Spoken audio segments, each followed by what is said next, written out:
Oh, two. and please ignore my title. I'm intentionally clickbaiting to bring in the views. It has nothing to do with implications. I didn't see what your title was. Was it like debating? It says debating chess master for supremacy.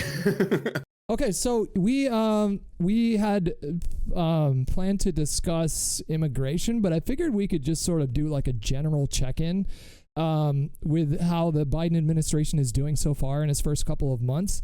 It would help me in this conversation if I understood your political leanings like really explicitly. Are you a social democrat, a democratic socialist? Are you a full-on leftist? A full-on leftist. Yeah, a full-fledged leftist. Yeah, hammer and sickle type situation. I mean, so I'm going to give you a cliche. I hate titles, and I only say that because I think it usually puts people into these categories where, like, well, if you're this, then you must agree with all of these. But the thing I would say is the easiest thing to align myself with is probably a socialist, and not in the AOC way, in the democratic socialist way, in that I want the workers of the world to own the means of their own production, because I think it is more democratic. I think it is better for the companies themselves that would be run. I think it is the moral thing to do, and I also think that we should extend democracy from like the voting booth into the workplace, because that's where human beings spend the majority of their days. The majority of the hours of their days. Yeah, I appreciate your language on rejecting labels, because I feel sort of similarly. I like to focus on outcomes and sort of just priorities rather than labels, because a lot of the times when you get into labels, there's a lot of expectations that come along with that, and then people get pigeonholed, and then conversations get derailed, and then yeah, I'm not like a really firm ideologue either. My main priority is just the best possible outcome that's possible in this moment. But just to you're like a supreme pragmatist, it sounds like. Yeah, but I do think that idealism has a really important place in the discourse, because without that, it's really hard to imagine moving forward. So as much as sort of young idealists, I'm speaking from the perspective of like a 37-year-old man. I lived through 2 George W. Bush terms. I watched him get reelected after the war in Iraq was so evidently a huge catastrophe. And so in many respects, I'm jaded, but we're almost the exact same age, so I've lived through the same things. And sorry, my chat's saying I do this all the time. I mixed up soc dem and dem soc. I didn't mean to say social democrat. I meant to say democratic socialist. Sorry about that. Oh, yeah, that's all right. But yeah, so like so sometimes I think youthful zeal on social media can be really annoying, but I also remind myself that I mean like overzealous. I mean, zeal is fine, I guess, but when people get overzealous is when I get upset and triggered. Okay, so I guess we can segue into so your perspective as someone who would probably more identify with the label of socialist. How would you grade Biden's first 2 months? How would you grade it on its own, and also compared to the Trump administration? So I was someone who advocated voting for Biden as a harm reduction strategy, and I still stand firmly behind that stance. I'm not sure how familiar you are with Canadian politics. I'm going to guess probably not very, because it's not. Don't worry, it's a made-up land. It's not real. But we had a really, really, really shitty conservative prime minister for a long time named Stephen Harper, who does the worst Beatles covers known to humankind, and he absolutely ravaged the country. And then along came our potential first Black prime minister, Justin Trudeau, and it was like a blessing. All of a sudden, we were like, "Oh, okay, well, this person is going to come in and usher in a change." And he's very similar to Biden in a lot of ways. You know, he's a firm believer in neoliberal policies, but he's also into woke politics. So he enjoys like one of the first things he did was he made a cabinet composed entirely of women, half composed of women, and then he made that famous clip where he's like, it's 2011, I think, at the time. But anyways, so I think Biden has been very similar to an early Trudeau, in that when Trudeau first came in, he reversed so many of the worst things that Stephen Harper had done that he could immediately, which is what Biden kind of did day one, right? All those executive orders, a lot of them brought us back to the Obama age. It brought us back to 2008, and some of them went further, which I was very happy to see. I am for, the Workplace Equality Act that he implemented. I think it's a very necessary thing. I'm for a lot of the measures that he's put forward. The problem I've had so far is obviously things that I think we're going to talk about, contentious things, such as continuing American foreign policy status quo in the Middle East, which I know we can get into. And I guess the other really big one that is disturbing to me is the child detention centers. I'll use the term detention centers. But if we're going to talk about the two of them, or if you want to go from that into, actually, I'd like to know your rating as well. Maybe that'll give me some more grounds, because that'll help me out. Greatest president of our generation. No, I don't know. Well, that was easy. His administration has the potential to do really great things and set this country on a good path. I advocate for policies like Medicare for all and a $15 an hour minimum wage. So to go from where we were a year ago in the primary process, or like right before Super Tuesday, to where we are now, if I look at it in the context of where we were a year ago, it's easy to be disappointed. But I do think that this COVID relief bill, for example, is the largest anti-poverty measure that we're poised to pass. I don't know if they passed it through the House today. I think they were supposed to vote today, but yeah, and I think it's unfortunately been a very misguided thing that the left and progressive media haven't been reporting on how incredible the bill actually is for families with children, and for child welfare in general. It's a really important bill. And I don't understand why, to be totally frank. That's something I think you and me totally agree on. Like, I adore the fact that they got rid of a mandatory barrier for child welfare. I don't think that should exist. Like, the idea of having $5,400 as declarable income before you can apply for child welfare is something that really prohibits a handful of Americans who need it the most from applying for something like that. So yeah. I think that is transformative, and I think that is going to have, if it can last longer than a year, because it's supposed to be renewed after a year, right? I think that will have long-lasting effects. Right. So the goal is to make it permanent. So maybe they can, I don't know if you can pass something that's permanent through reconciliation, because I think that it can't have an effect on a big effect on the federal budget for more than 10 years. I think is one of the ways that they qualify things for reconciliation. So it's going to be interesting to see if they can get that passed. My hope is that with this bill passing, it will open a lot of Americans' minds to the idea of a strong welfare state, because there are going to be like hundreds of millions of people that are going to directly benefit from this. And if we can get them to show up and vote in the midterms and expand our majority, which I think is very possible. If you look at like leftist Twitter, they're convinced, because the $15 an hour minimum wage failed, that Biden's just going to get blown out in the midterms. I think that's really flawed analysis. I think that it's way too early to make that kind of a prediction. I think this bill being passed, even without the $15 an hour minimum wage, which to be clear is a bummer, is extremely popular, and it will improve the lives of people of people that reside in this country in ways that the COVID relief bill passed a year ago under the Trump administration did not. You think tangibly within a year's time? Tangibly, what now?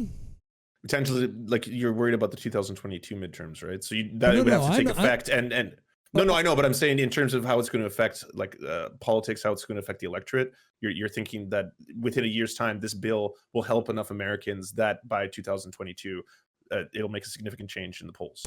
Yes, I think we're going to see a slight bump in Biden's approval rating. He's sitting at around, I don't know what the RCP aggregate is. I think it's close to 55, but I've seen polls as high as 60, 61, 62.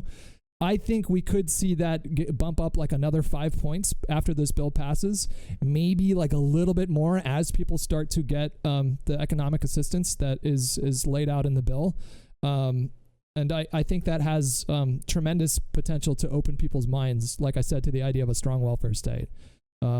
So I guess where I would find problem with that is that I think the majority of the people who are going to benefit from this bill happen to be incredibly low income earners and low income families. Mm-hmm. They're disproportionately going to be Black Americans, Latin Americans, Indigenous Americans, who don't typically vote in high numbers already. That's for a number of reasons. It's a multifaceted thing, but I don't think that would be enough of a shift within 1 year's time in terms of alleviating poverty to make that big of a significant change in the midterm elections. Well, we saw a record turnout in 2018 and 2020, despite, and we also have to contend with voter suppression measures that are certainly going to pass in several important states throughout the country. But there were voter suppression measures already in place in a lot of these states that saw record turnout. I recognize the danger and the threat of voter suppression, but I'm not full black pill doomer on it yet. I don't think that it's. Me neither. I think it's a good battle to have. I think it's a good arena, right? I think that's something that like progressives on the left should be fighting for is battling voter suppression, because it Right. is, and gerrymandering and everything that is affecting direct elections like that. What I would like to see from a lot of leftists on Twitter is you don't need to embrace Biden or anarcho-Bidenism like today. You don't need to call him you don't need to call him daddy. You don't need to fucking deify him or anything like that. But celebrate wins, even if there are losses in that win. The $15 an hour minimum wage would have been really important in terms of lifting people out of poverty, and the fight continues. But the rest of what's in this bill, especially that child allowance, this is going to have a measurable impact on people's lives. They project that it's going to cut child poverty in half, and if they can keep it permanent. And if it cuts it in half in the short term, that's a good thing too. And it gives people ammunition to push back against conservatives and say, listen, you guys have been calling this like a nanny welfare state for this long, but look at all these lives that have now been changed. Look at all this pain that's been alleviated in the short run. So I totally agree with you. I think celebrating the victories is important, and that's one of the reasons why once I'd read the details of that bill, I tweeted them out immediately. Right, I was like, I want people to recognize what a significant change parts of this bill are going to do, because everyone is hyper focused on the $1,400. But that in and of itself is a bit of the problem, because for the next year, when this bill starts to actually show tangible effects, it also depends on how the media is going to manipulate the story. And right now, the media has been very, very good at weaponizing the idea of the fact that Joe Biden lied about the $2,000 checks. And that is just like, it's a catchphrase. It's a very easy point for people to just point at. Conservative media is great at weaponizing this to the degree where it seems as if he's trying to usher in some communist manifesto or something, right? At the same time... Well, yeah, I'm saying the people that tune into conservative media, they typically don't tend to back these sorts of big government initiatives anyways. So I watch, I usually watch a little bit of like MSM when I'm making lunch, maybe 30, 45 minutes. And then the rest of my information I glean from, I have like a curated news feed at this point. I just follow a ton of politicians and that sort of thing. So I don't get all my information from MSN, not even close, but when I tune in, that doesn't seem to. I mean, I don't know what they're saying on Fox News. I don't tune in there very much, but MSNBC, CNN, they're not harping on the $2,000 versus $1,400 thing very much. I think this is something that's like a big topic. This is like a big issue of contention in social media bubbles, in giant social media bubbles. Yeah, I'll agree with you there. But one thing I do want to say is that like, you understand the discrepancy between like Black Americans and white Americans in terms of their like net assets, right? Like you've heard the statistics that they have about half of the accrued wealth of white people. Oh, I thought it was much lower, wasn't it? Wasn't the average life savings of a Black family in this country 2,000 versus like 50,000 for white families? Okay, well, that's even worse. I thought my point being is that statistic is actually getting worse. Like it's one of those things, like if these trends continue, if we go down the path we're going down, they're going to eventually, by about, I think, the 2050 range, reach $0 for the Black families. So that kind of demonstrates that there's not only a problem, but as it's getting exacerbated. And so things like ending child poverty, for example, that is wonderful, and that is something where we need to start. But I think the reason why people on the left push back against things that don't have permanent systemic change is because for a lot of them, they can identify that it is getting worse. Like money is like, the old Bernie Sanders adage, right? It's like it's going to the 1% and like a concentrated. But it is true that is getting worse. Like under the pandemic, the richest Americans have increased their wealth by enormous, like fucking ghoulish margins at a time when millions and millions of people have lost their jobs. They're dependent entirely on workers' unemployment checks and stuff like that. So you look at the giant picture and it paints more of a like things are in a downward trajectory, rather than like these little kind of band-aid solutions and these little life rafts that come along every now and then to try and help people. And even in the case of America, it doesn't seem like it's enough. Like, in Canada, they gave every citizen who needed it $2,000 a month. In Europe, they did the same thing, sometimes even more than that, right? These are things that like, other countries that are way less wealthy than America have been able to pull off without going bankrupt. Was that a universal program in Canada, or did you have to lose your job?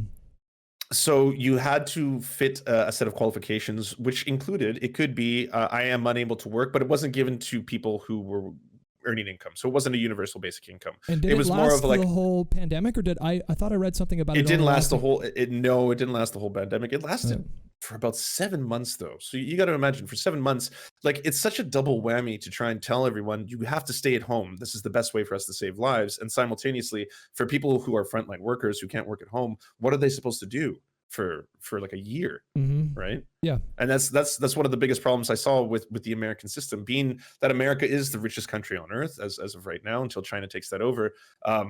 I was like, other models of the Western world haven't had to deal with the same problem that Americans have, you know. And you and me, obviously, like we talk about this from the sidelines. Like it doesn't really affect either of us, you know. We're successful Twitch streamers, but I just mean for like the average American, especially for the 40 million Americans who were suddenly unemployed because of the pandemic, that was a lifeline that they needed. And so that's why I think people fixate on things like a $2,000 check, or they have trouble appreciating the fact that I completely agree with you. It is a transformative thing what they're doing for child poverty. I hope that it gets solidified and is a permanent thing and continues to reduce poverty in general.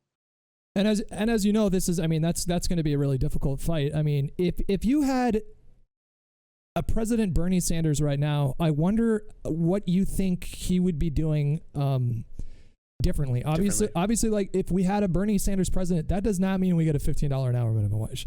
That does not mean that we get. Yeah, that was 8 Democrats who were going to vote no on that. Doesn't matter who it was. I think so. Just to like let's put a fine point on that. I think 7 of those Democrats voted against passing the $15 an hour minimum wage using the procedure of sidestepping the parliamentarian. And I think only one, Joe Manchin, is the one that said he just outright opposes a $15 an hour minimum wage. And after they put a little pressure on him, and Kristen Sinema in Arizona, Kamala went to both those states and tried to sort of whip up a little pressure. Both of them doubled down and dug their heels in. So this is another fucking problem I have with like a lot of like the way that some leftists on Twitter frame this. They frame it as though Joe Biden killed the $15 an hour minimum wage instead of looking at it. Oh man, you haven't seen it? That Joe Biden single-handedly killed $15 minimum wage. That doesn't make any sense. I don't think he was like, I will die for this or I will fight for this. I'm here for you. I think he was just like, I'm going to let this either die or fail. But what's important to me is the stimulus plan more than it is the $15 minimum wage being attached to it. And the unemployment benefits were expiring in the middle of March. So like the clock was ticking. And so, yeah, he could have, I guess, I mean, I think there are a lot of people on the left that want sort of like that go along with sort of force the vote sort of tactics of, you know, getting these people on record and then just fixing their crosshairs on them, on people that they perceive to be, you know, political enemies or moderate Democrats or something like that. And I just think that that's such a flawed way of approaching electoral politics in the United States. Like, just as a thought experiment, if you were a United States citizen, are you a Canadian citizen or are you? I'm Canadian, yeah. Okay, so you don't have like dual citizenship or anything like that? I don't know. No. Okay, no, so I'm 100% Canadian. All right, so if you were an American citizen and there was only one Democratic Senate race in 2022 and it was Joe Manchin's race, and if he loses, then Democrats lose control of the Senate, would you donate to Joe Manchin's campaign? Would I donate? Yeah. In order to uphold Joe Manchin? Oof, to help reelect Joe Manchin. That's horrible, Hutch. What are you doing? And preserve the Democratic. It's a thought experiment, What's the chess move equivalent to what you just did there? Because yeah, I mean, if push comes to like, yeah, I ultimately for the greater good, yes, I would prefer that Joe Manchin would be elected over a Republican counterpart.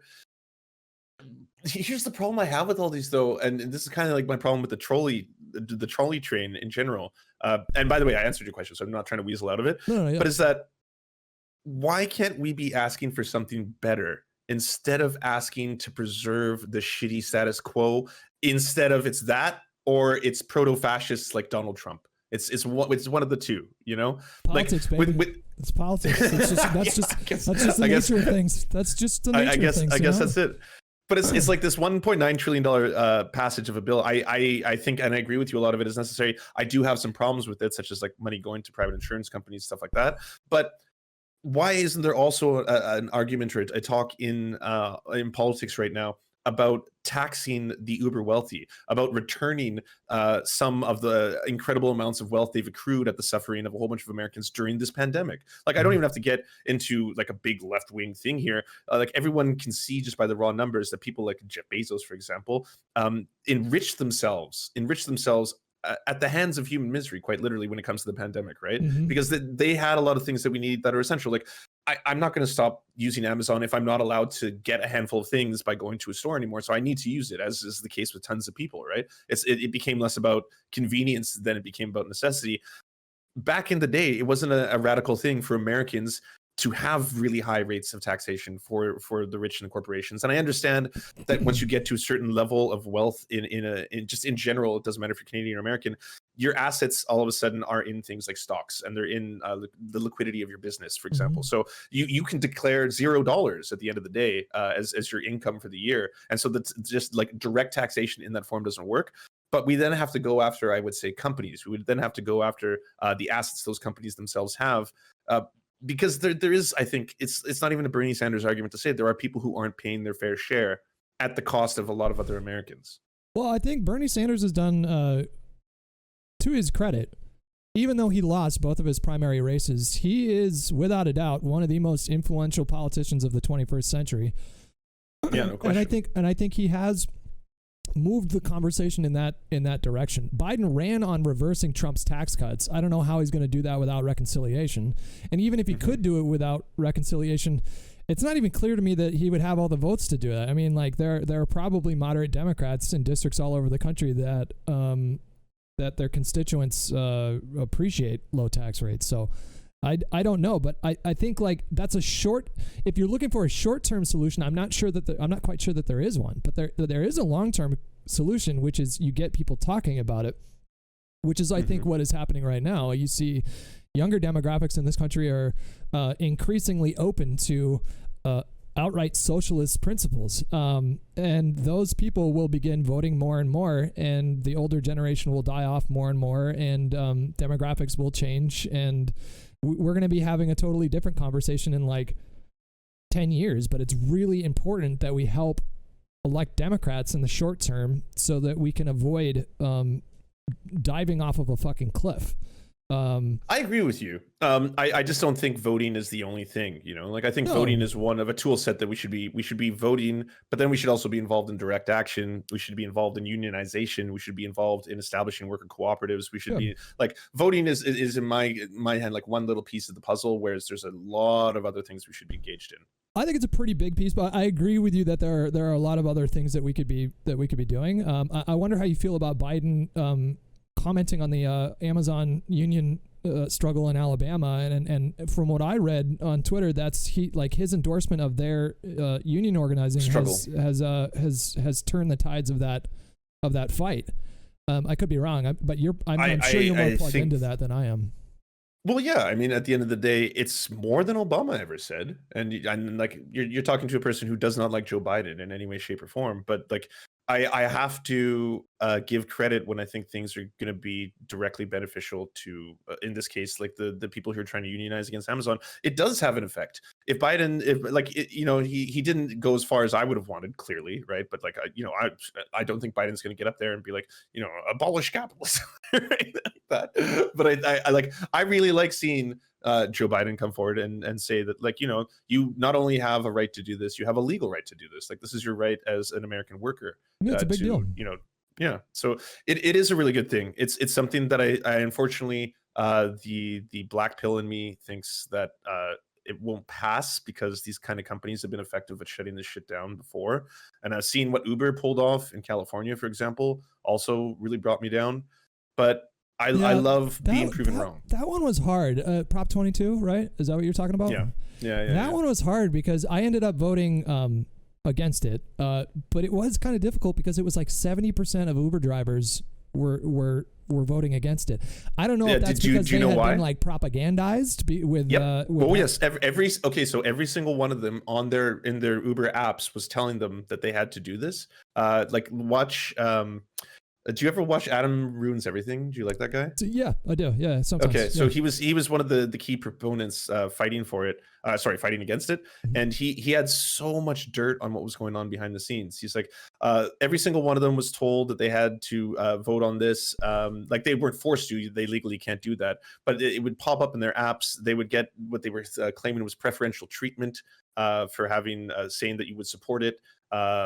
Like there was a huge list of things, And the whole point of that was obviously because then Uber would be able to declare, hey, well, this is something that 70% of the drivers want. It's like the same thing happens to union busting in general. Like you have to get a whole bunch of people who work for the company to seem like they're on your side. Like Amazon has been doing the same thing with ads they ran on Twitch. They were running ads on Twitch that were Amazon workers talking about how we don't want to have to pay dues. And that was the argument, right? Like I don't have to pay dues now. Why would I want to? And the idea is that, well, yeah, you may have to pay like $50 a month out of your paycheck, but you might get healthcare, you know, or you might get better healthcare, or you might get paid maternity leave, or you might get a bunch of things that are worth infinitely more money. You just, you need to pay a union to be able to fight for you behind the scenes. Like that's just how unions work. Isn't it? So, don't union workers make on average 10% more? 10% more than non-union workers? On average, yeah, typically, yeah. Can I ask you about the child prisons? Can we do that one? Get the darkest one out of the way. Sorry. Detention centers. Detention centers, right? Child containment facilities. Can I steel man you for a second when it comes to this? Because I don't think we're that juxtaposed on this issue. Okay. I think both of us deep down want what's best for the kids, right? Child welfare would be tantamount here. It's the most imperative thing.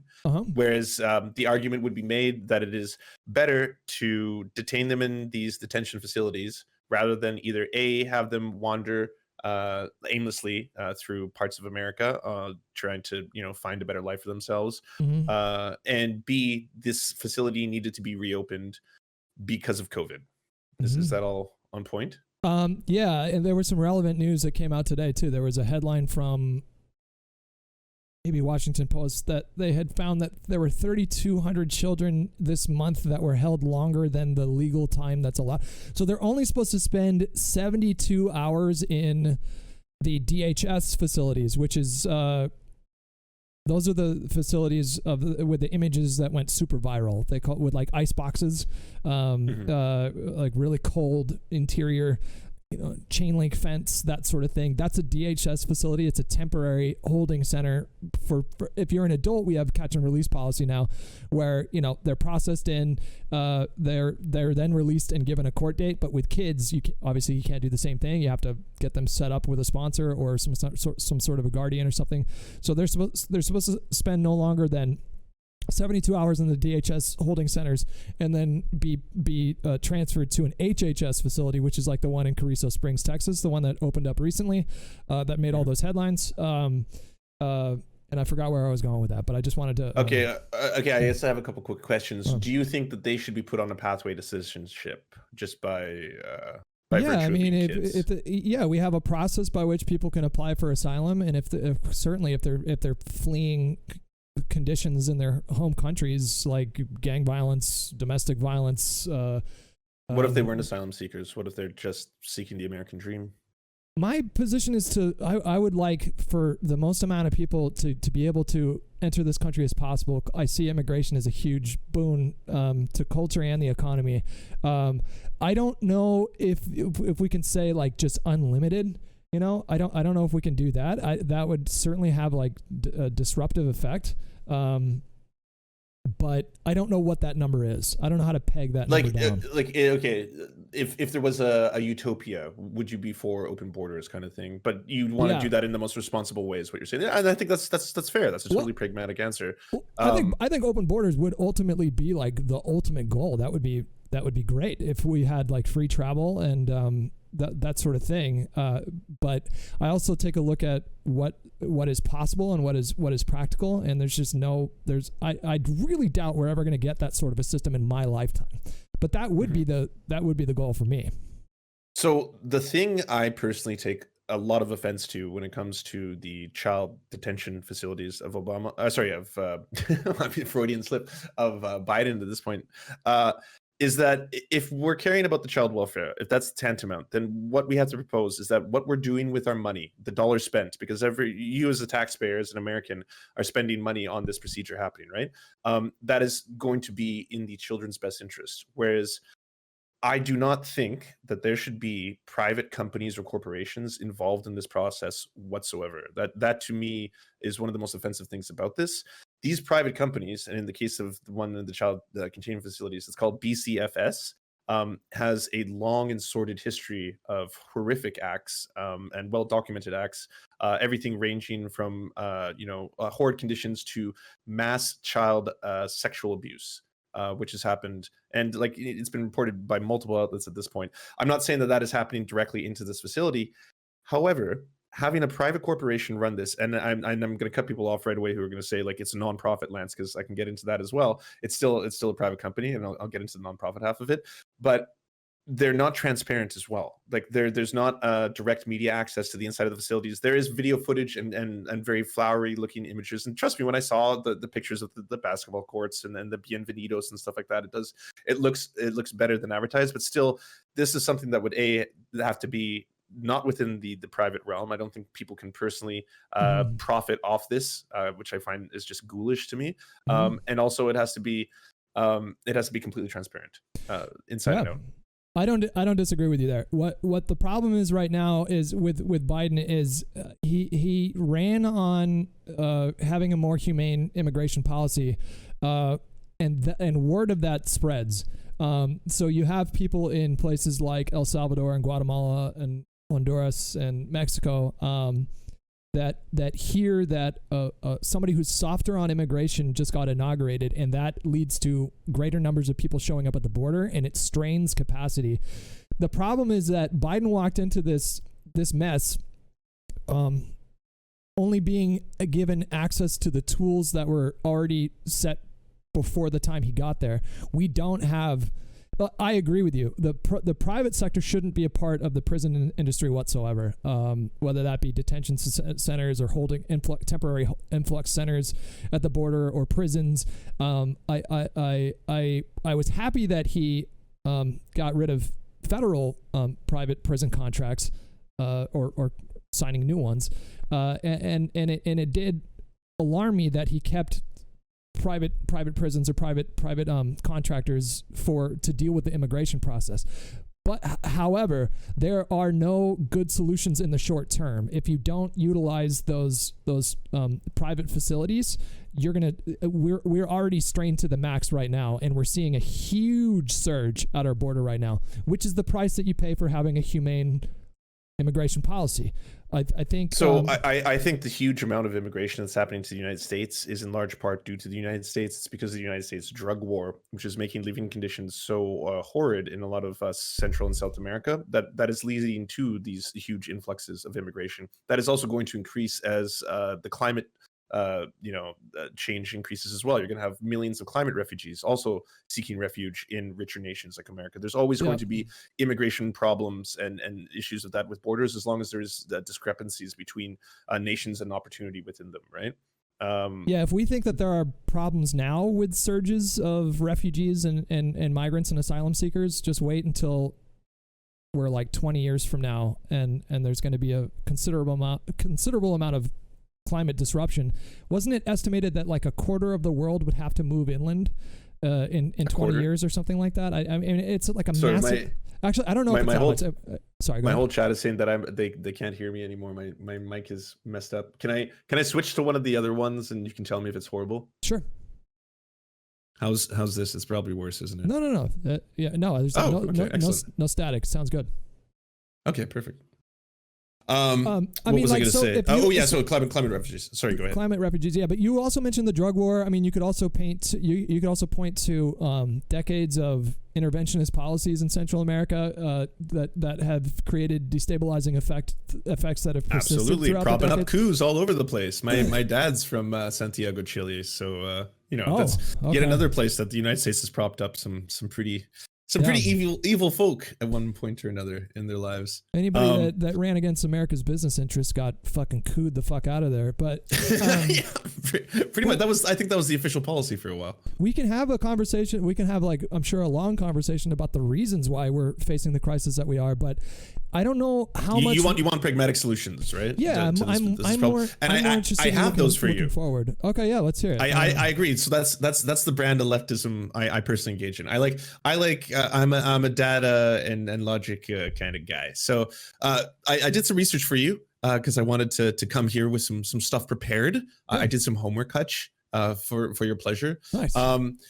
Okay, so first off, I just want to get the nonprofit part out of the way, because if anyone doesn't know this, and this is both for my audience and your audience as well, nonprofits just don't have to basically have a gross profit at the end of the year, but they can still pay their CEOs very high amounts of money, right? So in the case of BCFS, several of their CEOs are making upwards of $250,000 to $350,000 a year, with one of their top earners making $3.6 million in 2017.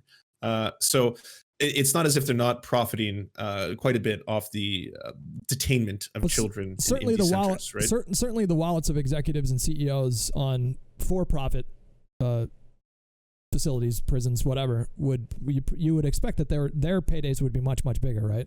Like when I hear 250,000, 300,000, I'm not. Yeah, I know. True. That's not outrageous compared to like major Fortune 500 companies. 3.6 million is still more than I would ever want any human being to be earning for, again, running these what have been considered in some cases to be deplorable centers that don't fall under humane was that the CEO? Conditions. As reported by the Washington Post, Juan Sanchez, founder of Southwest Key Programs, the Texas-based nonprofit, earned $3.6 million in 2017. He then resigned from the country in 2019. Well, but the $1 billion agreement between the HHS and Southwest Key remain in place to this day. Couldn't a lot of that income come from real estate or stocks or something like that? I mean, I'm curious what it says earned from it. Well, it's true, but it says earned from the company. Oh, I see. Okay. Yeah, sorry. And this was during the time when they were reporting the incredibly high instances of sexual abuse with kids. So the current cost for BCFS to house children in the U.S. is $700 to $800 U.S. per child per day, which seems very, very expensive to me. Just based on the fact that, like, are they receiving $700 to $800 worth of care per day? Because $700 to $800 in terms of food, counseling, education, that's a lot. That's a lot of money. Legal counsel as well. Yeah, absolutely. Well, the budget for the fiscal years was set last year. So Biden walked in with, like, you get this amount of money, and let's say you look at your purse that's allocated for like DHS or HHS or whatever, and you just simply don't have the money to build new facilities, hire all these new staff, train all these new staff. It's a shitty no-win situation, I think, is my point. When Congress draws up the budget later on this year, it would be worth it to have a national conversation about what can we do to make sure that these facilities are properly equipped to handle the sort of numbers that they're seeing at our border right now. The other problem too is if you spend a shitload of money to address a surge, right? Like, let's say you double DHS's budget, you build all kinds of high-tech facilities. Well, what happens when the surge goes down? All of a sudden, now you have all these empty facilities. Do you furlough all these workers? This sort of solution has to come from Congress. It can't be something that the president the president can't unilaterally fix this problem. It has to come from Congress, and it has to come from a larger, broader national conversation. And quite frankly, I agree, but I want to put that conversation out there, and I want people to talk about this. I don't know a ton about childcare, right? So this is something I would admit. Like, I've got a huge, wealth of misunderstanding in terms of what's best for them. So in order to kind of assess what would be the best solution here, I started trying to look up things that were presented and published by the American Pediatric Association, because they've actually done very extensive research into this problem, and specifically into the BCFS centers themselves. And so I'm just going to read a quote by them. The Department of Homeland Security facilities do not meet the basic standards for the care of children in residential settings. The recommendation in this statement calls for the limited exposure of any child to the current Department of Homeland Security facilities, i.e. Customs and Border Protection, for any amount of time. Holding children in detention for long periods of time is tantamount to psychological torture that can have lasting consequences upon every single one of them. Very traumatizing, yeah. Very absolutely. I couldn't imagine anything being more traumatizing if you're a little kid, right? Well, actually, I'm sure that's a terrible thing to say. And again, you're talking about the DHS facilities, which are the icebox facilities, the chain link fences, the people packed in like sardines, sleeping on like tinfoil blankets on absolutely. On the floor. However, the report goes on to apply that as well to the San Antonio-based BCFS facilities, as well as the Texas-based BCFS facilities. Because again, a minority of migrant children arrive without family sponsors that already live in the United States. Our recommendation at this time is to place these kids into stable homes for community-based shelter programs. They have been effective in the past and can be scaled up for much less cost than you are currently paying a private company to run the facility, as recommended by the Pediatric Association of America. Where would that funding come from? Would it come from a district or a city or a state, or would it come from the federal government? I would assume at this it would be on a state level, but I could be completely wrong for this. However, I've got the articles here because I wanted to send them to you. Their own assertion of this, or sorry, analysis of this, is that this would be the best possible way to handle this problem, and at a cost of what is currently $700 to $800 a kid. It's much less costly to implement the one that they're asking for in this, and it would also be kind of a community development thing, because a lot of that money would go towards developing perhaps more disenfranchised communities within America. Like first or second generation immigration communities. If that's feasible, I would love to have that conversation. I want America as a country to completely change how this conversation is even framed. I'm a little black-pilled when it comes to immigration stuff, because there's just a ton of xenophobia in this country, especially after 9/11. I think 9/11 in many ways broke this country, and we're still dealing with the effects of that. But are you for repealing the Patriot Act? Oh fuck yeah. Yeah, of course. Okay, good. Yeah, nice. I mean, I was never a fan of it to begin with. I mean, that was like, I was forged in the fires of like liberal rage in 2002 and 2003, young college student learning about, Patriot Act and government overreach and that sort of thing, and feeling powerless. The school of Michael Moore. Yeah, I mean, I was a big Michael Moore fan back in the day. I'm not so much a fan these days, but yeah, he was. Yeah, he's had some really bad takes on Twitter lately. Yeah, he had one recently about, was he the one piling on about like Texas? Didn't he say like, don't give Texas the vaccine if they're just going to reopen? It's like, dude, fucking 45% of the country voted, or 45% of Texas voted blue in 2020. Like, who do you think you're hurting when you do that? And even if they didn't, they shouldn't die. I don't think they should get the death penalty for not voting for your party. That's the thing I don't understand. Or face potential like lifelong, health complications as a result of having the virus. Yeah, it's a deplorable thing to say. And I mentioned this to Mike. I don't know if you watched that conversation, but the least popular executive order that Biden did when he stepped into when he signed all those executive orders was raising the amount of refugees we allowed into the country from, I think it was down to like 20,000 under Donald Trump. If you compare that to countries like Sweden and Germany, we're talking, I mean, we were taking in like a fraction of the world's refugees, and we have so much space too. And that is true. That is entirely true. But like you said at the start of it, it's an argument that's really easy for me to make to people who are like, ardent liberals, is that it has a net benefit to your economy and your society. Like, you're looking at it from the much less racist perspective of it also improves your culture to have a diverse population, for example. But there's also an economic argument to be made for mass immigration and allowing for mass immigration into your country. From the Cato Institute, like a right-wing think tank. I also wanted to talk about the foreign policy thing, because you mentioned, well, unless there were other solutions, because you mentioned that you had done some homework. I have so many solutions, so many articles. No, I'll send you this document, but it has a whole bunch of things. Mainly, the two places to keep your attention to would be the ACLU. And the list of egregious things that have been happening under these private corporations' care, as well as the recommendations set out by the American Academy of Pediatrics, which is directly for community-based care, which is going to be in the long term better for development. Basically, you're not giving a private company $700 to $800 a kid. You're using that money to enrich and embetter the lives of a whole bunch of people who will be looking after children, as well as people who are trained to do so, because it includes in the recommendation to have social workers and care workers directly. And the other thing is that I think it needs to be transparent. Even if it is a private company that has to do this, then it has to be something that has media access, because you can show me all the photos you want. When it comes down to it, I don't necessarily trust the fact that the windows are closed. That seems like, what do you have to hide then? It kind of just screams. If it's about the identities of the kids, there's a lot you can do. I worked in the film industry. Like, that's not an argument, right, to be made. There's something about transparency there. Oversight and accountability are two hugely important things to consider when we discuss immigration policy, because if you don't have proper oversight and accountability, then you do end up with more instances of these horrible atrocities that you already mentioned. Nobody wants, the idea of a vulnerable child coming up here, maybe they spent 2 months traveling up to our border, and then to face something like sexual assault in a United States facility is a nightmare.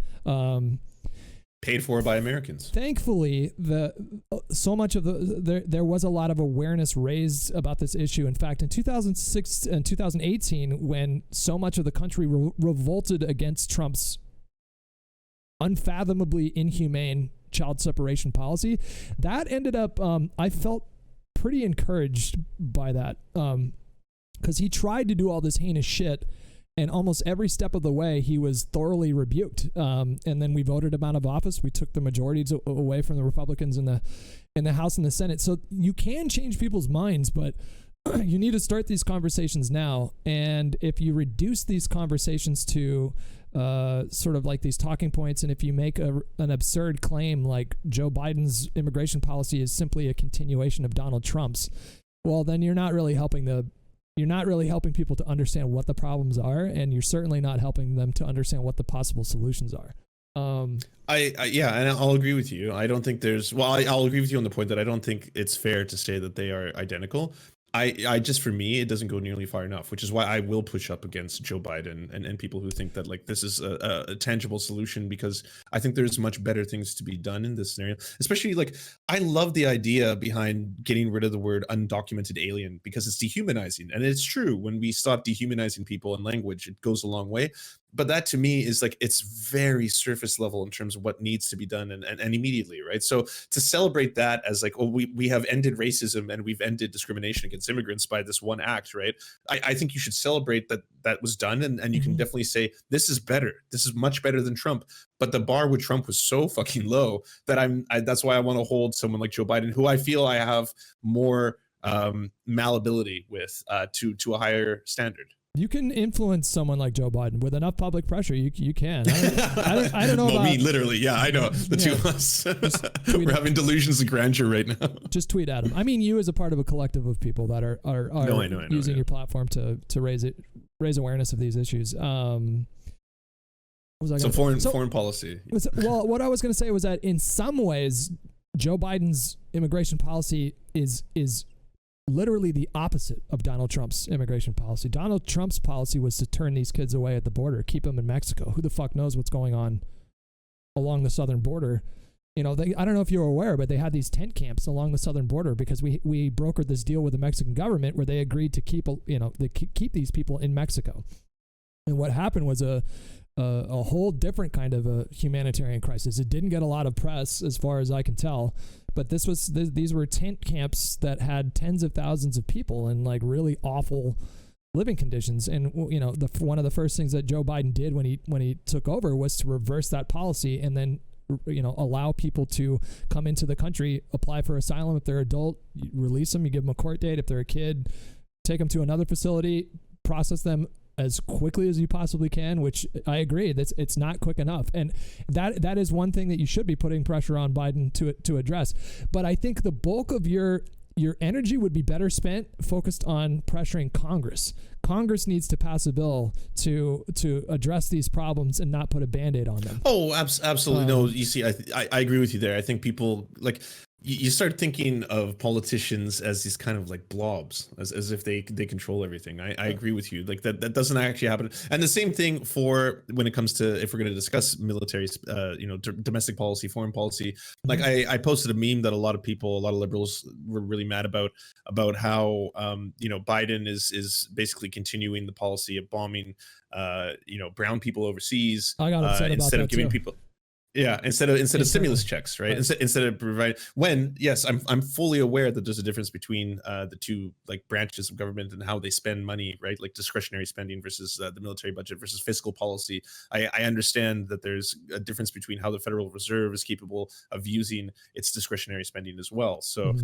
To mention the strike in Syria, which, to be clear, this was not a strike on a civilian area. This was a strike on a facility used by Iraqi militia that were backed by Iran, that had fired rockets into an American airport in Iraq that resulted in loss of life and people were injured. This wasn't of contractors. Of contractors, yeah, and but these were American contractors, and absolutely. What are American contractors? First off, what are American contractors? Yeah. I don't know how to answer that question. I mean, my dad was an American military contractor in Iraq. He spent and Afghanistan. He went over there and his job was to help to help train police officers in Afghanistan and Iraq while they were sort of like rebuilding their infrastructure there. So in that case, your dad is literally an American who's contracted to do something, right? He was. In the case of this news article, what they're referencing to is that America also hires mercenaries, not necessarily mercenaries in the sense that they're just like they're mercs, they're just out there to kill people, but they do hire people that they then relabel as American contractors frequently in foreign policy to do things that Americans themselves might not do, and or to continue on policies that they want to uphold in an area. It's not always like something that's going to be malicious or evil, objectively, but it is oftentimes. That's what they refer to when they say. Sometimes you get like the Blackwater people that end up murdering civilians and out in public, and then Trump ended up, didn't he pardon like 3 of them? Were they 3 Blackwater contractors that he pardoned? Anyways, I was gonna say like so I don't know how many Americans are gonna lose sleep over that Syrian strike, but if we're going to talk about foreign policy and continuing the status quo, Biden freezing arms sales to Saudi Arabia is going to be something that is hugely consequential, and it moves away from the status quo that we've had for the last I don't know how long we've been selling them arms, at least several years. So Biden's proposal is to end American support for the war in Yemen. It's not to stop selling arms to the Saudis permanently. It's a temporary freeze, right? But it does directly address that issue, and that is a departure. It's a quite significant departure from the last 4 years. This is something that will have an effect on Yemen, on the people of Yemen. Yeah, on the crisis in Yemen. I think this is like maybe this is a case, Hutch, where you and me keep going back and forth, where it is better than Trump, right? Like that goes further than Trump. It's like Trump is basically just outright holding the orb of power with the rest of them in those photos and stuff. And that is a good thing, but it doesn't go far enough for me, which is why like I don't actively say that I would rather have Trump or that I'm thinking in any way this shows my support for conservatives. All of a sudden it doesn't. I despise them more.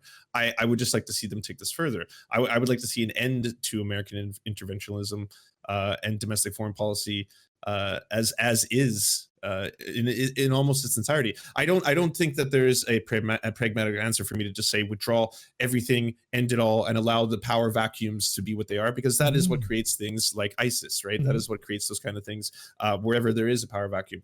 One thing I could immediately prescribe in terms of this is to continue to give material aid and support to the Kurds, which is something that the United States was doing that I actually had support of. Right? Well, how are you gonna buck Turkey out of that demilitarized zone or whatever? I don't know how you're gonna do that. How are you gonna prevent Turkey from outright committing genocide against them at the same time, right? Like there's a lot of problems there. So Turkey, in case people in the chat didn't know, they had an interest in basically not expanding their borders technically, but establishing what did they call it, like a peace zone or something like that, some stupid name that they gave it, and basically it was like a demilitarized zone or something. Push the Kurds out of northern Syria, and it was a catastrophic foreign policy blunder. I'm glad that you said that.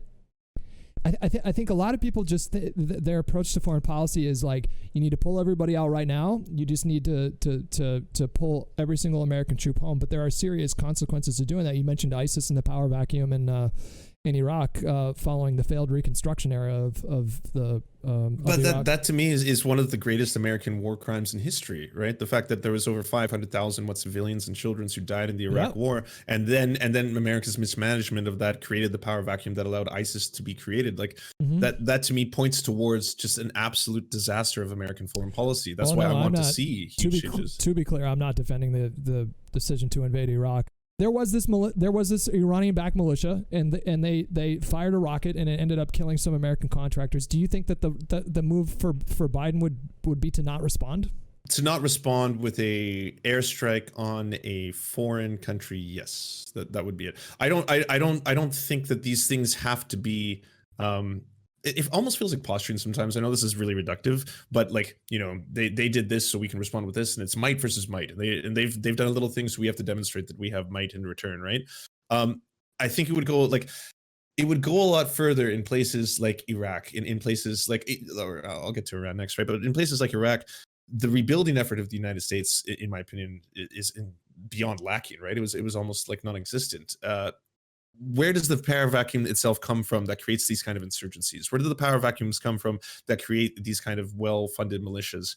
What does palling around exclusively with Israel and Saudi Arabia do in terms of the reaction to other countries in the Middle East? What does starting proxy wars that also, or sorry, involving yourself in proxy wars that also start involving other superpowers like Russia end up having in terms of and not to mention I've completely obfuscated the discussion around the religions of these areas, right? Because this is also a very highly charged religious war, right? Between the Sunnis and the Shiites. Yeah. That is something that has to be put into account as well. So I do not think the answer is bombs for bombs, to be honest. And that's not even a hippie answer that I'm trying to give us in give peace a chance. It's more that I do not see a way to climb out of a hole by digging kind of situation. I think you have to do a new approach. That's why I think that America's foreign policy, that's why I want to change a very dramatic change in America's foreign policy. Like, think of this, you're Iran, and you're considered right now part of the axis of evil. I don't know if it still is, but ultimately Americans have a very negative view of Iran, and vice versa, right? That's where you see the American flags getting burnt and stuff like this, right? If you're an Iranian, you as a citizen of their country, you're surrounded by somewhere, I think, in the vein of 7 to 8 commanding military bases by the United States. They surround your country at all times. Like, the United States has an incredible military presence around that area. That is mixed with sanctions, that is mixed with a whole bunch of other stuff. That to me creates a scenario, an environment in which you are basically adding fuel to a fire. You are creating more conflict by your very presence there, especially a commanding military presence that is directly threatening that country, because the two of them are always trading barbs and trading different, whether it's proxy wars, whether it's a missile strike here, whether it's a missile strike there. So there has to be, in my opinion, a reversal of that. If you're going to tell me, Lance, by removing half of those military bases tomorrow, that'll destabilize the region immediately and there will be utter and complete chaos. Fine, I'm open to that, right? I'd be open to hearing that and hearing those numbers. I'm not going to try and posture like I'm an expert on foreign policy when I'm not. But I can. Oh, sorry. Go ahead. Well, I was going to say the problem is that civilians, we don't have access to the sort of intelligence that these military agencies, military branches are acting on. We have a very surface level understanding of what is actually happening on the ground there. The problem, of course, is that the American intelligence agencies in this country have a really bad reputation, specifically because of, in recent times, specifically because of situations like in Libya or in Iraq. And so it's difficult to tell people, well, you just got to have faith in these intelligence organizations, that they're acting on solid intelligence and they have good reasons to do that. But it's difficult for me, number one, because like you, I'm not a foreign policy expert, and number two, we do not have the access to the sort of intelligence that they're acting on, and it makes the conversation really difficult to have. Of course, I would like to live in a world where there was no war, where there was no military conflict or anything like that. But I also believe that careful considerations need to be made with regards to troop withdrawals or shutting down military bases or things like that. What sort of an impact would it have on the region? What sort of actors, foreign actors, would seek to capitalize on that vacuum? How would they capitalize on it? What would be the long-term, short-term consequences of it? What would be the long-term consequences of it? And by the time you get to these kinds of questions, it becomes so complicated that I feel completely out of my depth when it comes to discussing it. But I don't view a military strike on a facility used by an Iranian-backed militia as necessarily a continuation of the status quo, like that in and of itself. I'm never going to sit here and defend Bashar al-Assad. I can easily point out the fact that he's an absolute monster, right? Well, he didn't bomb Assad. He bombed. This was of course. Yeah. No, sorry, but I'm just saying. But he is, like many other monsters around the world, like absolutely atrocious, right?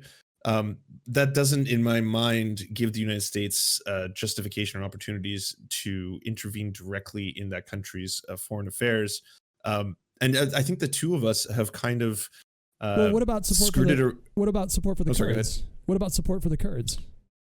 I mean, Well, the Kurds themselves, they're an independent. They're fighting for their own independent state, if I'm not mistaken, right? They've established their own socialist, independent Kurdish state, and they are trying to not only do that. They've been instrumental and effective at defeating or suppressing ISIS in that region. So it's been, in my opinion, a net benefit to America. Like if American foreign policy was genuinely based on the principles that it espouses, which is like to spread freedom and democracy around the world, right?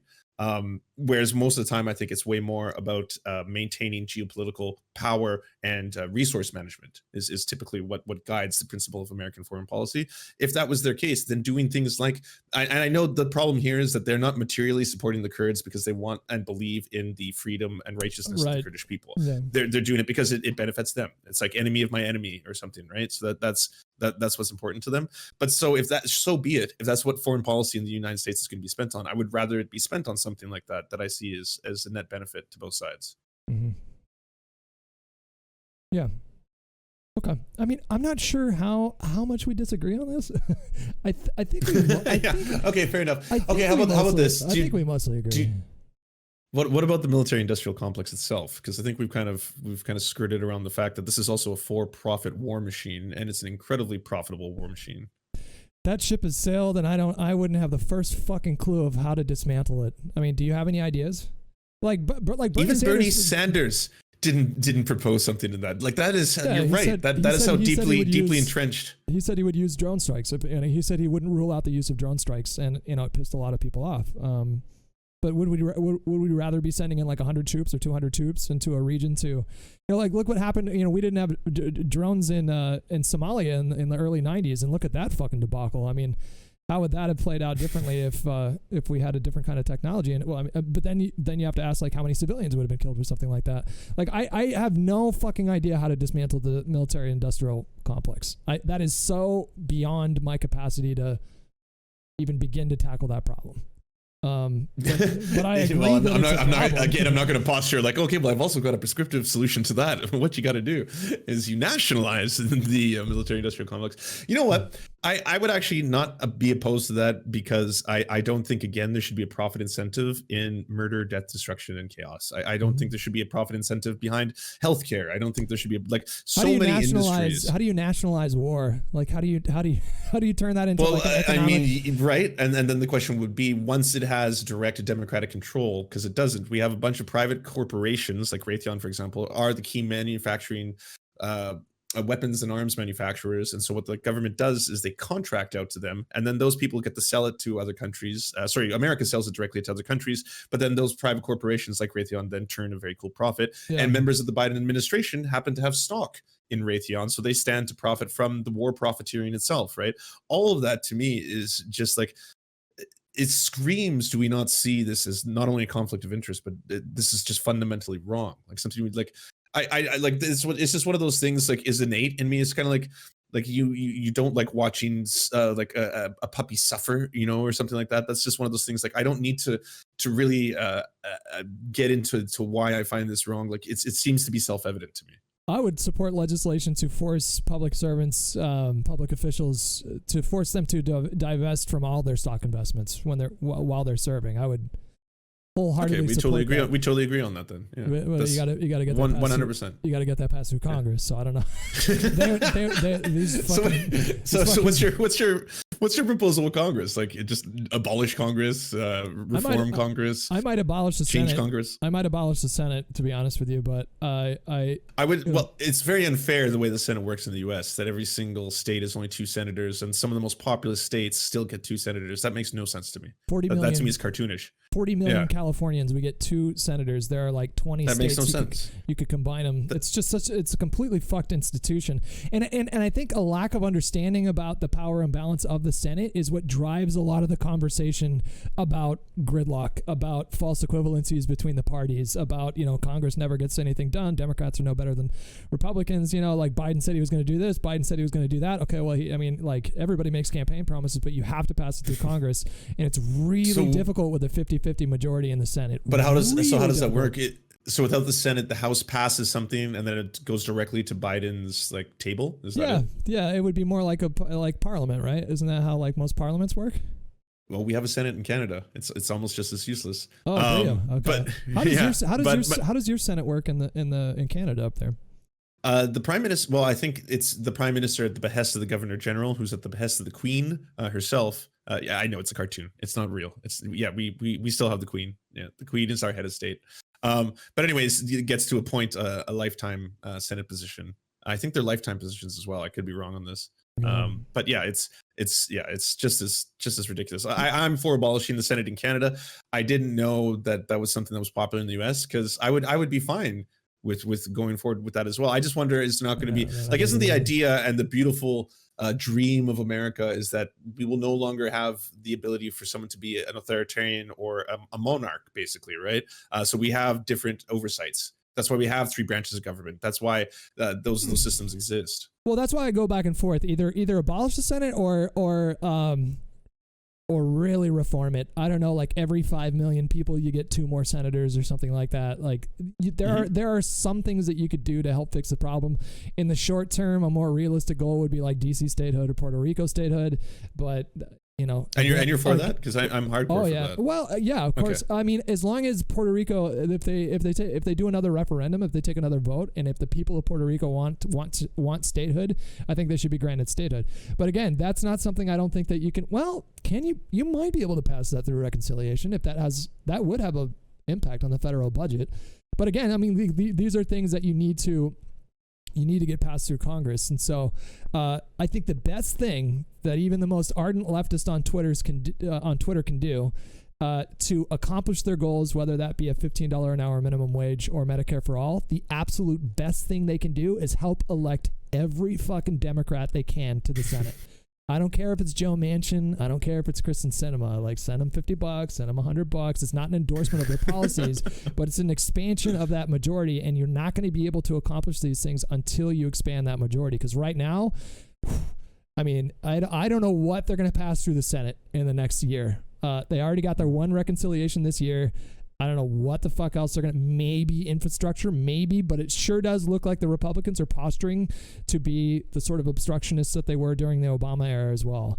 They're you know, I don't think you're going to find a lot of bipartisan measures getting passed through the Senate. I would counter that with, I would want to see every leftist and progressive who is running for a possible position get those positions and out the old guard of the Democratic Party that are ruining the Democratic Party as a whole, and get the Progressive Caucus to be way more powerful, and ideally get a Rose Caucus in there as well. I should have said that first. First of all, help 2 primary Democratic senators that are standing in the way of these really important changes that we all want to see. You know, first and foremost, that if you fail your primary, still vote for that Democratic senator, and then try to expand on that, because if we lose the ground that we've made up in the last 4 years, it's literally like 1 step forward, 2 steps back. If you take the position that there is no material difference between the Republicans and the Democrats, if you, and I'm not saying that you do that, but there are a lot of leftists on Twitter that do that with massive audiences. And, if you plant those kinds of seeds, can you spill some tea? No, I'm not. I mean, you know, come on. I mean, like, they're like, I'm not like super familiar with a lot of them, but they show up on my feed a lot. And I find that to be one of the most destructive and harmful things that we can do right now. If we lose the Senate and if we lose the House, and then, you know, and there's all this gridlock, Biden can't get anything done. It makes his presidency look bad, even if it was a measurable improvement from the Trump era. He loses. I mean, you get like what, President Donald Trump again in 2024.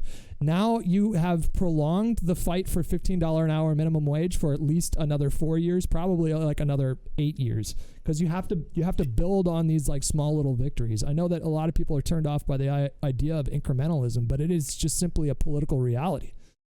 Things don't change. But the problem is that like a rising tide doesn't lift all ships, and the bigger problem, like I said, is that even though we're supposed to be making progress, again, like the median wealth for the Black American family is eroding at a rapid pace. That's why someone like myself, I can appreciate when things are better than Donald Trump, but Biden is not where I want it to be, right? So that's why I push back against not only the things I hate, but where I want to see the Democratic Party headed, and obviously the world, because once the U.S. does it, the rest of us follow suit.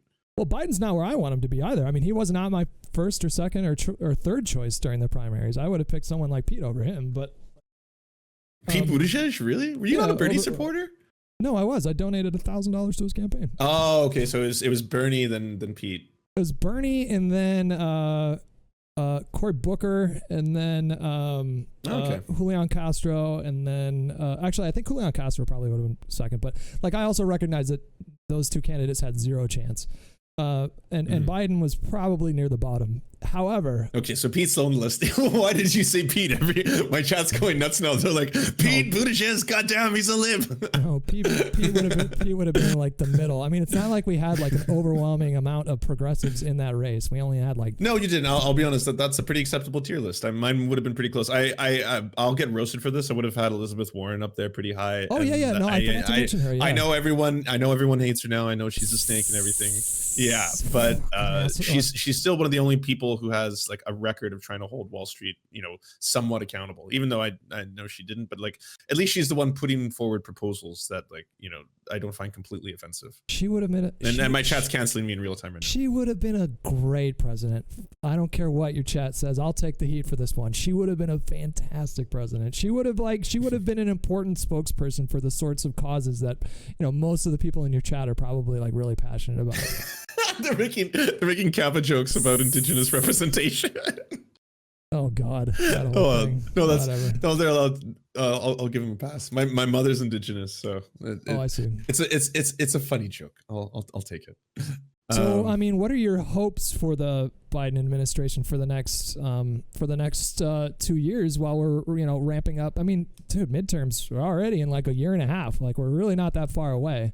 So I'm curious to see like what do you hope that he can accomplish in that time, dealing with. I guess my worldview, Hutch, is that I think inequality is what leads to things like authoritarianism and things like fascism and things like Donald Trump, because the more inequality there is and the wider the gap becomes in the United States, the easier it is for someone like Donald Trump to gain power. Because people like that are very good at scapegoating the causes for that inequality. In the case of Donald Trump, he was very good at vilifying, immigrants. He was very good at tapping into the deep xenophobia that exists and the fears that all human beings obviously have. Right? We're all afraid. It's the human condition. But that, as it continues, if Biden doesn't do fundamental things, and I agree, like doing significant changes to help end child poverty is a big step, but if he does not do things that are radical changes, and at this time something like $15 minimum wage in certain states doesn't go far enough. Like the problem with minimum wage to me is that the US is so diverse. It's such a massive country with so many different, not only people but economies. Like the economy of California is one of the largest economies in the entire world. So a minimum wage hike in California should be dramatically higher than $15, especially within cities, right? Certain cities, like the cost of living is so much higher. So it should be relative to the cost of living in any given area. The problem being then is that smaller states could use a minimum wage hike that is maybe lower than $15 an hour, and that'll prevent those states from having huge job cuts from the fact that smaller and mid-sized businesses can't afford to pay their employees more, kind of idea. There are definitely drawbacks to a national $15 an hour minimum wage, but my calculus was that it would be more of a net positive than a net negative. I agree. Because it would uplift the poorest Americans. Right. Yeah. You effectively double the wages of, I think, 11 million people. And then that would also have ancillary beneficial effects on people that are close to the $15 an hour minimum wage. You would see their wages increase as well, because now all of a sudden, like, why would somebody work for $15 an hour, $15 an hour doing like a high skilled job when they can make $15 an hour elsewhere with a less stressful, maybe less dangerous job. And so, that was my calculation there. But I don't know how big you are into just improving like worker power in general in the U.S. Things like worker cooperatives or things like unionization. I'm very, very big on unionization. Worker co-ops, I'm open to that. I mean, there isn't really like a whole lot of examples we can point to in the United States to say that would be like the move for every single for every single job, but I'm open to people trying it and then seeing what happens, like experimenting and anything. I agree with you. Okay, so income inequality is, I feel, the number one issue facing not only this country but the world right now. And with the advent of the internet and social media and people sharing their stories with each other, people are now more empowered and informed than they ever were, which is why I refuse to go full on black pill, because people shit on Zoomers and whatnot, and they're a very energetic bunch, but they are so capable and intelligent, and they have access to tools that people like you and I didn't have. When I wanted to inform myself when I was of college age or something like that, drive to the bookstore, buy a Noam Chomsky book and just kind of devour it for a little bit. And now people can just pull out their phones and watch a Noam Chomsky lecture on YouTube with high-speed internet, and or watch Philosophy Tube talk about Noam Chomsky, and it'll have all this wonderful pageantry and other stuff like that. There's an incredible amount of opportunity right now, and the young people are more open to immigration because the landscape is changing all over the country, and they went to school with black and brown people, and they fucking started to understand that they weren't nearly as scary as previous generations had made them out to be. And I think there are a lot of reasons to be optimistic right now.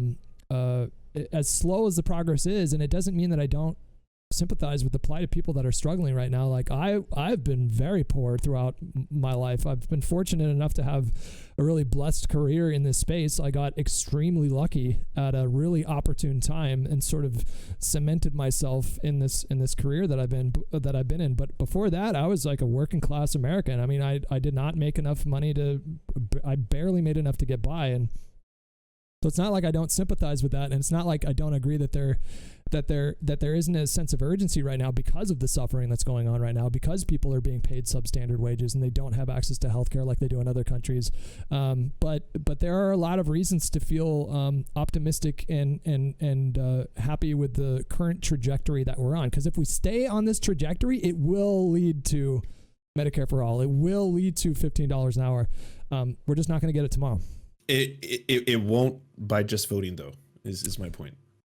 I agree, but voting is really fucking important. It's really important. I am 100% for voting, but you know what? I'm for voting across the board. Vote in your municipal elections. Vote in your local elections. That's incredibly important too. There's going to be more impactful changes to your life, your everyday life, that happens from your city voting than there will be sometimes from federal policies. Like, not across the board. That's not a universality. But no, I am definitely pro vote. I'm pro democracy. I want to extend democracy into the workplace. I want people to have voting power in their jobs as well. I think democracy and the power to vote is a beautiful part of society. But I just don't think that alone will bring Medicare for all.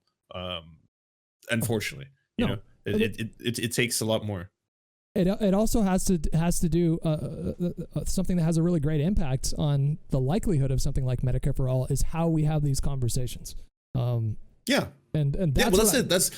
that's why I thought this would be lovely, Hutch, because I think you're a lovely person, and I think you're also very open. But hey, like it's one thing, like, you're talking to a lefty, and I'm not going to be here like, well, we have to eliminate the dictatorship of the proletariat immediately, brother, or we don't do any of this, and we have to usher in the new age of the Chinese Communist Party. Like, no, I'm like, I want to have a pragmatic conversation about what could we actually do right now to help people and meet their needs, right? Just don't be like Cenk from New York, from the Young Turks, who made a video on YouTube recently basically calling like the progressives in Congress like sellouts, and like telling, I didn't know that.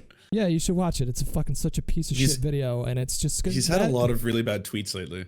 They do have some amount of power. I don't know how much power they have, like the online lefty kind of thing that the Young Turks represents. And I view picking a fight with Bernie Sanders and painting a picture of him like he could have done something but didn't is going to be extremely destructive in the long run. I think it's going to lead to more apathy. Like, more people are going to be like, I'm just not going to vote. My thing is not to call out the few allies we have who are sock Dems in Congress. but to empower them and put more in there. Like I want to see more progressive Democrats. I want to see them flood the Democratic Party until it's not even recognizable. I don't want to see, like, I don't understand vilifying the few we have and then basically screaming at them as if they can single-handedly change the world, and if they don't do it tomorrow, it's their fault. When you're completely right. For the past 4 years, it has been mostly the Republicans running the show. What was AOC going to do up against a Republican House, a Republican Senate, or a Republican president? What was AOC gonna do about fucking a Medicare for All vote on the House floor with like the whole speakership thing with Nancy Pelosi? I mean, that's a whole other subject that we could spend hours talking about probably. But I think I'm gonna. I really enjoyed this conversation, Lance. I appreciate you coming on. Me too. There are a lot there are a lot of people in my chat that probably are more like aligned with you than me, but I've been trying to explain to them. Yeah. I get an argument. You've got a lefty fan base. That's I do, wild. Yeah, and they like to call me a fucking filthy Biden-loving centrist all the time. That's fucking awesome. You know what's wild is that my fan base for the large part is usually further left than me. So that's neat to learn, because like I've got people in here who are straight up anarcho-communists and stuff like that, and I love them. I mean, it's great to have them follow. But I didn't know the same thing happens to you. I figured you would have all super liberal Biden loving like super fans. Well, that's awesome. Hey, Hutch fans, y'all good people. Y'all are good people. Shit libs, I think is the word, right? All right. Well, Lance, listen. Listen, that was a really good conversation. I appreciate you coming on. That was great. Very constructive. It was an absolute pleasure, Hutch. We'll do it again sometime. Okay. Bye. All right. Take it easy. Yeah, Lance is a good guy. I like him.